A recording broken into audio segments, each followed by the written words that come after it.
Hello and welcome to Legalite Academy. Today in this video, we're gonna discuss how to start quantitative aptitude for CLAT 2026.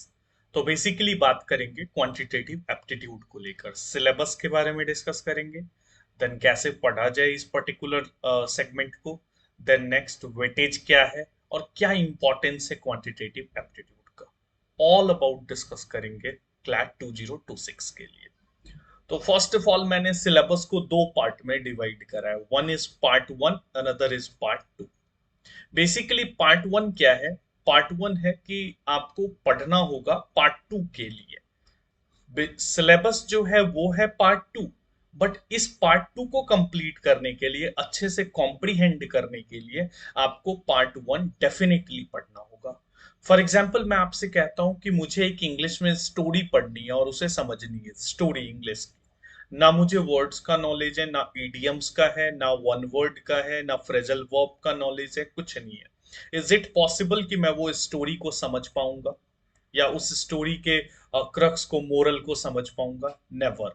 Similarly अगर आप line graph, bar graph, pie chart, caselet, table graph, multi diagram, ये official syllabus है CLAT का। मैं बता दूं, caselet को passage based question, पीबीक्यू भी आप कह सकते हो। तो ये जो मैंने 6 लिखा है, line graph, bar graph, pie chart, caselet, table graph, multi diagram, these are the syllabus for CLAT और बेसिकली क्वांटिटेटिव एप्टीट्यूड का।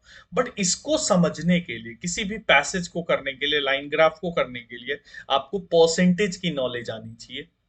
हो सकता है जो वो लाइन ग्राफ है या केसलेट है वो प्रॉफिट एंड लॉस पे बेस्ड हो, रेशियो प्रोपोर्शन पे बेस्ड हो, एवरेज टाइम इन work, time speed distance, CI SI बोले तो compound interest, simple interest, mensuration और ज्योमेट्री।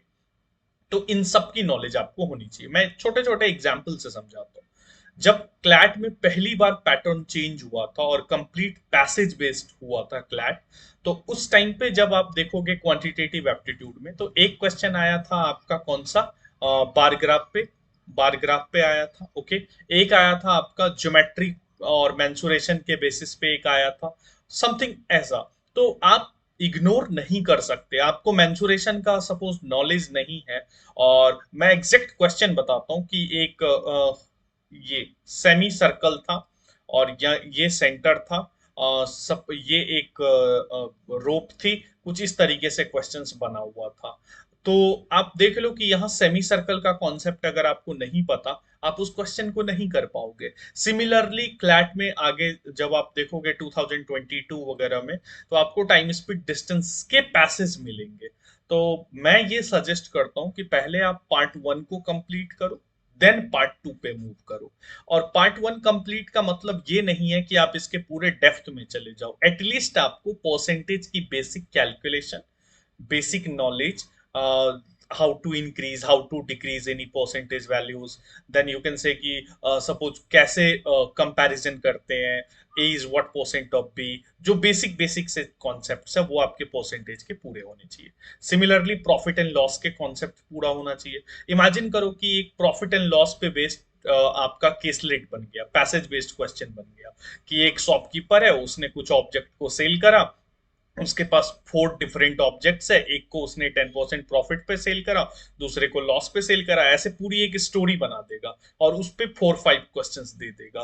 तो जब तक आपको प्रॉफिट एंड लॉस का कॉन्सेप्ट नहीं आएगा, तब तक आप उस पैसेज को टैकल नहीं कर पाओगे। तो दीज आर द 8 चैप्टर जिसके कॉन्सेप्ट आपको पता होना चाहिए। अब मैं ये नहीं कह रहा हूं कि ज्योमेट्री आप कंप्लीट ज्योमेट्री करने बैठो, but at least circle, triangle, quadrilaterals, इसकी नॉलेज होनी चाहिए। Mensuration, once again cube, cuboid, इस सब की नॉलेज होनी चाहिए। CI SI formula, at least how to calculate compound interest, how to calculate simple interest and basic basic से फॉर्मूले। Time speed distance, similarly time कैसे कैलकुलेट करते, speed distance, kilometre per hours को मीटर पर सेकंड में कैसे convert करते, vice versa, ये सारे कॉन्सेप्ट्स आपको पता होने चाहिए। टाइम इन वर्क वंस अगेन इंपॉर्टेंट है।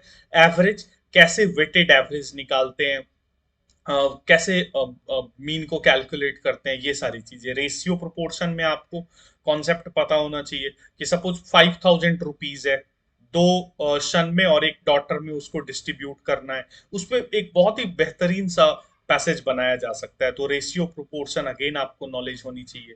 तो मैं बोलूंगा आपको कि पार्ट वन आप कंप्लीट करो। जैसे 8 ये चैप्टर्स है, तो मैं जनरली क्या करता हूँ, ये 8 चैप्टर इंटू 2, तो 16 क्लासेस में मैं पहले इसको डन कराता हूँ, ये 8 चैप्टर्स को। ओके, तो 16 क्लासेस आपकी लगेगी और आपका ये डन हो जाएगा पार्ट वन। देन अपन पार्ट टू पे मूव करेंगे, और पार्ट टू में क्या करता हूँ, फिर अगेन मैं दो दो क्लास सब पे, line graph, bar graph, pie chart, caselet, table, multi, सब पे, तो 6 टू जा 12, 12 क्लासेस मैं इसका ले लूंगा। टोटल 28 हो गया, 28। और उसके बाद 28 क्लासेस के बाद आप रेगुलर बेसिस पे दो केसलेट करते चले जाओ। बस ये स्ट्रैटेजी होनी चाहिए। ओके, तो ये आपकी 28 क्लासेस, और चाहे आप कहीं से भी पढ़ रहे हो, तो पहले आप ये 8 टू जा 16 और 6 टू जा 12, तो इस कैलकुलेशन को समझो कि 16 और 12 28 क्लासेस, और यू कैन से कि 28 लेक्चर आपको एटलीस्ट कंप्लीट करना होगा। पार्ट वन पार्ट टू आपका डन हो गया। देन आप रेगुलर बेसिस पे केसलेट के, लाइन ग्राफ, बार ग्राफ, इन सब की प्रैक्टिस कर सकते हो। चलो, अब आते हैं सेकंड पॉइंट पे कि वेटेज सर 10% है। ये 10% क्लैट जैसे एग्जाम्स के लिए जो ऑल इंडिया लेवल पे होता है, इतना कट थ्रोट कंपटीशन है, एक एक मार्क पे 100 रैंक का डिफरेंस है, वहां 10% बहुत बड़े स्केल पे आपके रैंक को इम्पैक्ट कर सकता है। 12 क्वेश्चंस को आप लाइटली नहीं ले सकते। अगर आप टॉप 3 एनएलयूज में जा रहे होगे और मैथ्स को अगर इग्नोर करोगे, क्वांट को, तो हो सकता है आप बॉटम के 3 में चले जाओगे, बॉटम 3 में चले जाओगे। तो कहने का मीनिंग ये है, और यू ऑल नो कि टॉप 3 और बॉटम 3 में क्या डिफरेंस है। आप सबको पता है टायर 1 में और टायर 3 कॉलेजेस में क्या डिफरेंस है। तो बेसिकली ये 12 मार्क्स को आप, 12 क्वेश्चंस को आप इग्नोर नहीं कर सकते। सेकंड, एक और क्लैट में इंपॉर्टेंट चीज है, वो है कैलकुलेशन स्पीड। आप क्वेश्चंस तो कर लोगे, बट टाइम फ्रेम जो है, टाइमिंग को सेलेक्ट करना, वो काफी इंपॉर्टेंट होता है। लाइक अगर आप एक पैसेज को डील कर रहे हो और आपने इसमें 15 मिनट लगा लिया, तो ये टाइम कहाँ से लाओगे आप? रीजनिंग, ऑलरेडी आपको रीजनिंग में टाइम लगेगा, इंग्लिश में टाइम लगेगा, जीके में। तो नॉट ओनली क्वेश्चंस करना इंपॉर्टेंट है, बट ऑल्सो कि आपका लिमिटेड टाइम फ्रेम में हो, तो कैलकुलेशन स्पीड उसके लिए आपकी अच्छी होनी चाहिए। तो मैं आपको ये सजेस्ट करूंगा कि आप पहले वो सारे चैप्टर्स पार्ट वन के, फिर पार्ट टू के, देन कैलकुलेशन स्पीड पे काम करो। 12 क्वेश्चन है, डेफिनेटली वेटेज है, तो आप इससे लाइटली मत लेना। एक और छोटा सा सजेशन, मॉक कब से देना है सर? तो मॉक के लिए मैं बताऊं कि पहले आप चैप्टर्स को कंप्लीट करो। और मॉक में जनरली क्या होता कि कई कोचिंग इंस्टीट्यूट को मैंने देखा है कि वो परसेंटेज एवरेज वगैरह के क्वेश्चंस डालते हैं, बट आप बेसिकली प्रैक्टिस करो पैसेज बेस्ड क्वेश्चंस की मॉक में। और इसके साथ साथ अगर मुझे दो इंपॉर्टेंट और टॉपिक बताने हैं, तो लाइन ग्राफ और बार ग्राफ, इसकी प्रैक्टिस आप करो ज्यादा। Okay, passage based question, line graph, bar graph की, इसकी प्रैक्टिस आप मॉक से करते जाओ। और हैबिट डालो, ऐसा मत करो कि आप 15 डेज में एक मॉक लगाओगे। इनिशियल स्टेज में आप डेफिनेटली 15 डेज पे एक लगा सकते हो, बट जैसे जैसे आपका टाइम बीतेगा, लाइक पहले सिलेबस पे फोकस करो, सिलेबस डन करने पे। जैसे सिलेबस आपका मोर देन 50% होता है, आप वीकली मॉक लगाना स्टार्ट कर दो। मोर देन 50% सिलेबस होने के बाद आप, आई मीन कह सकते हो आप, आफ्टर जून आप मॉक जो है वो वीकली बेसिस पे लगाना स्टार्ट कर दो। क्योंकि जून के बाद देखो 6 मंथ होगा, और 6 मंथ में आप वैसे देखोगे तो 24 वीक्स अराउंड, 26 वीक तो होगा, शायद, मतलब आई मीन किसी में ज्यादा हो सकता है, तो 26 वीक तो होगा। तो 26 वीक्स का मतलब है 26 मॉक्स। और डेफिनेटली क्लैट में आपको 30+ मॉक्स तो एनी हाउ लगाना होगा।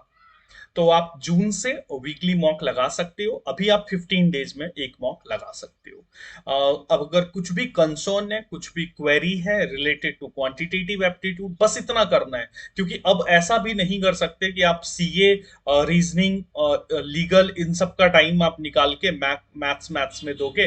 मैथ्स अगर आपकी फेवरेट है, तो आना तो 12 क्वेश्चन ही है, तो डेफिनेटली आप इसको इतने ही मतलब सीरियसनेस के साथ लोगे कि 12 क्वेश्चन है।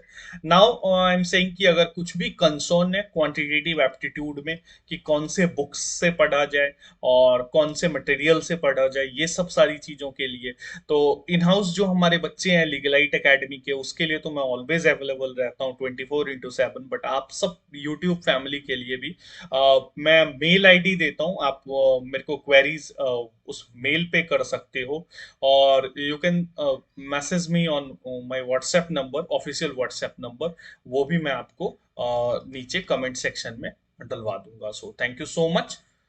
मिलेंगे नेक्स्ट वीडियोस में और भी स्ट्रैटेजी और सब्जेक्ट वीडियो के साथ। Thank you so much once again.